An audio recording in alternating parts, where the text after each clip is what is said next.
a call on the line. Hey, here he is. Oh, he's got more merch on. He's got more merch. Greetings from Ghana, Cultis and Laurie. Yeah, big up, bro. Yeah, bro. Big How up. you doing? How you doing? I'm good. And you? I'm fine, man. I'm fine. I can see the smile. I can see the smile on your face. What was that? The goalkeeper kit, or is that a training kit? I can't remember that one. Yeah. I think it was the third kit for last season. Okay.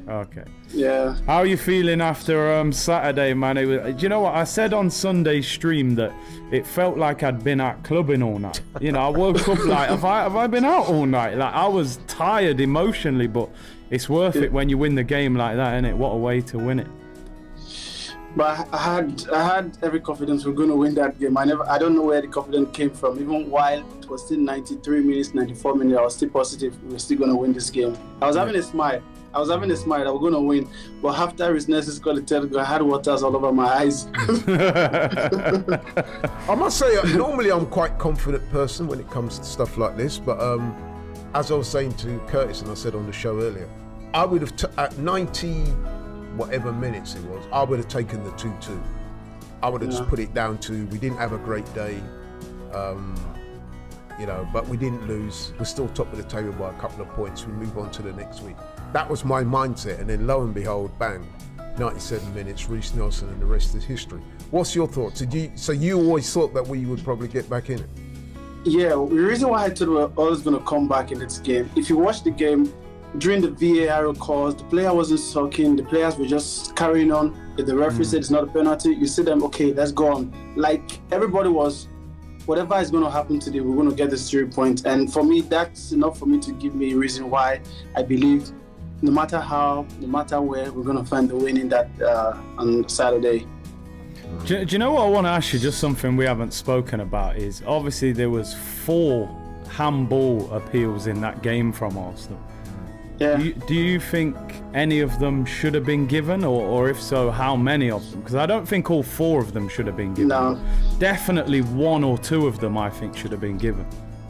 I feel the first one, the one in the first half, Tomiyasu being kicked, and the one, I think Gabriel Eder, that was handballed by Billy.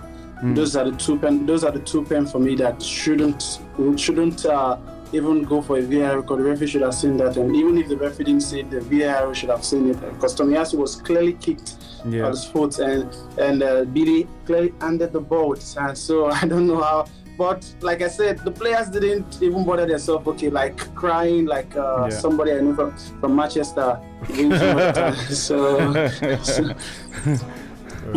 I've got to ask you, what do you make of this news that's emerged in the last day or so, that the FA are to investigate Arsenal celebrations after that win on Saturday? What's your thoughts on that?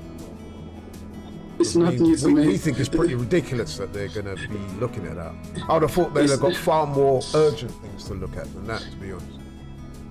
I heard the FA was going to look up to the Arsenal press, the match against Aston Villa. So looking at the celebration, no stranger to me anymore. If you're going to look at the brawl between the Arsenal press and the Aston Villa press because of the celebration, then they can even look at the goalkeeper, whatever they want to look. I don't care about that. All I care about the 3 points. Yeah, no, it's true. We do listen, like you said, we've just got to do our job, haven't we? We can't rely on referees, clearly. It always seems strange though that Arsenal seem to attract the celebration police. Yeah, I don't know. I always say we're not the media, we're not the team that the media in England love. They love Man United, they love Liverpool. You know, I don't think Tottenham as well. Tottenham. Yeah. Not Arsenal, but we don't need to be loved by outsiders anyway. Well, hopefully that will make victory even sweeter. Exactly. But imagine while they're looking at that, they might want to look at that Bournemouth first goal, because as myself and Curtis were saying earlier on in the show, whilst it was a great training ground move that they pulled off with a little bit of help from Gabriel. They pulled off very well.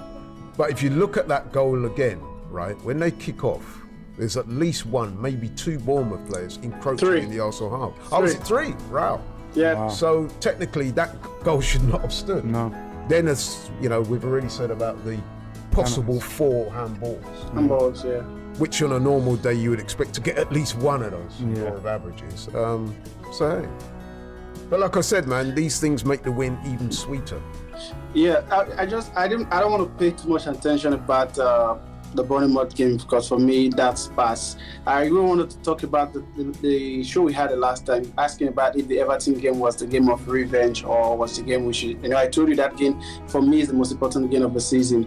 And as you can see right now, you are asking me the Aston Villa game was the most important game. I told you we still have a lot of game coming up, and the game against Everton for me, because we now have that 5 points, and you see the players, they are all playing to keep that 5-point lead over Manchester City. For me, I think it's very, very important. That's why I said the Everton game for me is the most important game for the season, because right now we have that 5 points, and all we have to do now is just to play to keep that 5 point ahead of Manchester City.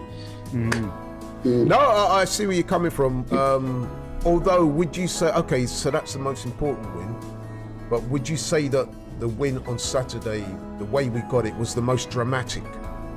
Absolutely, yeah.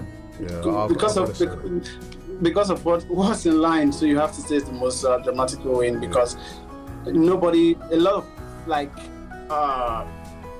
20% of the fans only have hope. I believe 80% doesn't have hope we're going to win that game. So coming back from 2 goals behind and winning is very, very important, and in a dramatic way. And the person that scored the goal, Reece Nelson, never could have been a better person than Reece Nelson. So for me, it's one of my favorite games so far this season. Definitely. I'm sure we both agree with you on that. Listen, bro, thank you very much for your call. Great call as always.